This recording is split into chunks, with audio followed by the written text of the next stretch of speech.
Assalamualaikum warahmatullahi wabarakatuh. Apa kabar anak-anak kelas 7?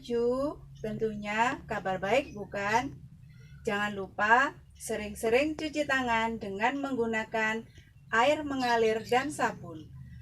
Memakai masker jika keluar rumah, jaga jarak, makan makanan yang bergizi dan berolahraga setiap hari, serta selalu berdoa semoga pandemi corona ini segera berlalu. Hari ini kita akan belajar bersama-sama pada bab keempat, yaitu tentang akhlak Rasulullah. Nah, siapa yang tahu akhlak Rasulullah? Ya, akhlak Rasulullah itu adalah sidik, amanah, fatona, dan tablek. Bagaimana penjelasannya mengenai semua itu? Mari kita simak materinya. Tujuan pembelajaran adalah 1. Siswa dapat mengetahui makna jujur, amanah, tablek, dan fatona. 2. Siswa memahami hikmah perilaku jujur, amanah, tablek, dan fatona. 3. Siswa dapat menumbuhkan sikap jujur, amanah, tablek, dan fatona dalam kehidupan sehari-hari. Jujur dalam istilah bahasa Arab adalah syidik atau sidqun, artinya benar atau jujur. Sedangkan sidik berarti berkata atau berbuat apa adanya, tidak dibuat-buat, tidak dikurangi dan tidak ditambah. Contoh perilaku jujur, misalnya kita makan jajan 4 buah di kantin sekolah, masing-masing seharga 500, lalu kita membayar 2000. Meskipun tidak ada yang melihat bahwa kita memakan kue 4 buah, tetap kita harus membayar sesuai dengan harganya. Dalil tentang jujur terdapat di dalam surat At-Taubah ayat 119. Ya ayyuhalladzina amanuttaqullaha wa kunu ma'as-shodiqin, yang artinya hai orang-orang yang beriman, bertakwalah kepada Allah dan hendaklah kamu bersama orang-orang yang benar. Selain terdapat di dalam Al-Quran, juga terdapat di dalam hadis Nabi, yang artinya bahwasanya Rasulullah SAW bersabda, berlakulah jujur, karena sesungguhnya kejujuran itu menuntun kepada kebaikan, dan kebaikan itu mengantarkan ke surga. Seseorang senantiasa bersikap jujur dan benar-benar suka berlaku jujur hingga ia akan dicatat di sisi Allah sebagai orang yang sangat jujur. Janganlah berlaku dusta, karena sesungguhnya dusta itu menuntun kepada kejahatan dan kejahatan itu mengantarkan kepada neraka. Seseorang senantiasa berdusta dan benar-benar suka berdusta hingga ia akan dicatat di sisi Allah sebagai orang yang pendusta.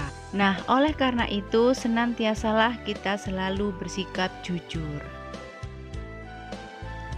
Perilaku jujur tidak hanya dipelajari secara teori saja, tetapi harus dipraktekkan dalam kehidupan sehari-hari. Usaha-usaha yang memiliki sifat jujur sebagaimana berikut. 1. Melatih diri untuk tidak sombong. Yang kedua, bertaubat atas kebohongan yang diperbuat atau tidak mengulangi sifat bohong. Yang ketiga, berhati-hati ketika berbicara atau bertindak. Yang keempat, menghayati akan bahaya pembohong. Yang kelima, menghukum diri jika berbohong.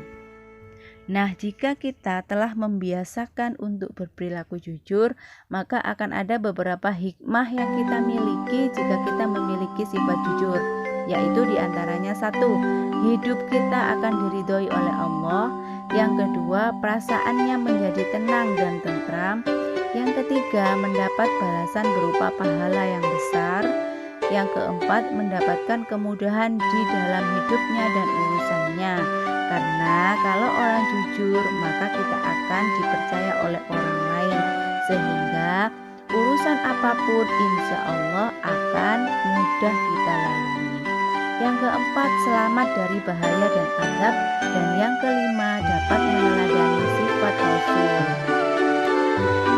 Selanjutnya kita akan membahas masalah amanah. Pengertian amanah. Amanah berarti dapat dipercaya baik dohir atau batin. Setiap Rasul adalah amanah, artinya dapat dipercaya dalam setiap ucapan dan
Apabila kita diberi amanah untuk mengantarkan barang kepada seseorang, maka segeralah kita serahkan barang tersebut kepada orang yang bersangkutan dengan utuh, tidak berkurang sedikit pun, tidak rusak apalagi hilang. Yang kedua, menjaga rahasia. Setiap muslim diperintah untuk menjaga rahasia, baik rahasia pribadi, keluarga, organisasi maupun rahasia negara. Apabila rahasia itu ada yang membocorkan, maka akan sangat merugikan pihak tertentu. Misal, seseorang ditugasi untuk membuat soal ujian sekolah, kemudian dia membocorkan kepada orang lain sehingga akhirnya tersebar ke banyak orang, maka kegiatan ujian sekolah bisa gagal. Contoh lain adalah menjaga jabatan. Jabatan adalah sebuah amanah yang harus dijalankan dengan benar dan bertanggung jawab. Karena pemegang jabatan harus mempertanggungjawabkan amanah itu sebaik di dunia maupun di akhirat. Misal, kalian terpilih sebagai ketua kelas, maka kalian punya amanah atau tugas untuk bisa mengatur kelas itu agar bersih, rapi, nyaman, tertib, disiplin, dan tidak malas. Usaha-usaha yang harus dilakukan agar kita memiliki sifat amanah antara lain: satu, menyadari bahwa sifat amanah adalah naluri manusia. Yang kedua, mempelajari agama dengan benar dan sungguh-sungguh. Yang ketiga, melatih diri bersifat amanah. Yang keempat, berusaha membersihkan hati dari penyakit hati. Nah, setelah usaha itu kita lakukan, maka kita akan mendapatkan hikmah yang kita lakukan apabila kita bersifat amanah. Di antaranya adalah hidup kita akan sukses dan selalu dimudahkan oleh Allah. Yang kedua, dipercaya oleh banyak pihak. Yang ketiga, mendapat simpati orang lain. Selanjutnya adalah tabligh. Tabligh artinya menyampaikan. Sifat ini dimiliki oleh Rasul Allah yang berarti menyampaikan wahyu yang beliau dapatkan dari Allah kepada umatnya, baik berupa perintah maupun larangan. Beliau menyadari bahwa setiap wahyu yang turun bukan hanya untuk dirinya, namun untuk seluruh umat manusia. Beliau juga sebagai orang yang beriman, kita harus meneladani sifat tabligh ini dalam kehidupan sehari-hari sebagai tanda mencintai Rasul. Contoh dari perilaku tabligh adalah: satu, tak ada satupun ayat yang disembunyikan Nabi Muhammad dan yang tidak disampaikan kepada umatnya. Contoh yang kedua adalah sebagai orang yang beriman aktif melakukan dakwah Islam melalui lisan, jabatan, ekonomi, politik, sosial, dan seni budaya dan sebagainya. Kita harus mengajak kepada kebaikan. Yang ketiga, membuat iklan yang baik ketika menjadi pengusaha. Sebagai orang yang beriman, kita berusaha memiliki sifat tabligh dengan berusaha: satu, saling menasehati satu sama lain dengan kebenaran dan kesabaran.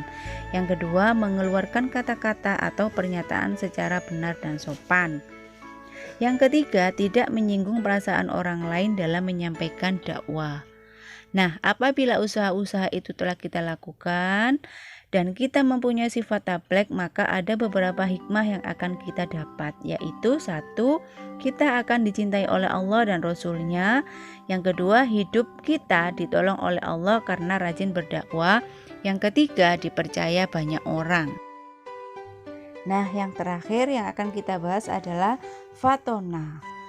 Fatona artinya cerdas atau bijaksana. Rasul dengan sifat kecerdasannya mampu menjelaskan firman-firman Allah kepada kaumnya sehingga mereka mau masuk Islam. Rasul juga mampu berdebat dengan orang-orang kafir dengan cara yang bijaksana dan sebaik-baiknya. Mustahil bagi seorang Rasul itu bersifat balado yang artinya bodoh atau jahlun. Sifat fatonah yang dimiliki Rasul itu harus kita teladani dalam kehidupan sehari-hari. Contoh perilaku fatonah adalah: seorang pelajar harus rajin belajar agar dapat menjadi anak yang cerdas dan pandai. Sudah jelas ya. Yang kedua, ketika ada salah satu teman yang berbuat tidak benar, maka kita wajib mencegah yang tidak benar itu dengan cara yang cerdas dan bijaksana agar dia tidak tersinggung dan menentang kita. Usaha yang harus kita lakukan agar kita memiliki sifat fatonah adalah rajin membaca buku-buku dan membaca keadaan yang berkaitan dengan kecerdasan para pemimpin yang sukses. Yang kedua, berlatih kreatif dalam menjalankan hidup ini. Yang ketiga, meneladani para rasul yang mulia. Yang keempat, rajin menghadiri majelis taklim untuk menambah wawasan. Nah, apabila fatona itu telah kita miliki, maka hikmah yang akan kita petik dari perbuatan fatona adalah: 1. Menjadi orang yang berwibawa dan disegani. Yang kedua, menjadi teladan bagi masyarakat dan teman. Yang ketiga, berhasil untuk berdakwah amar ma'ruf nahi mungkar. Dan yang keempat, sukses dalam usaha atau bisnis kalau kebetulan jadi pengusaha.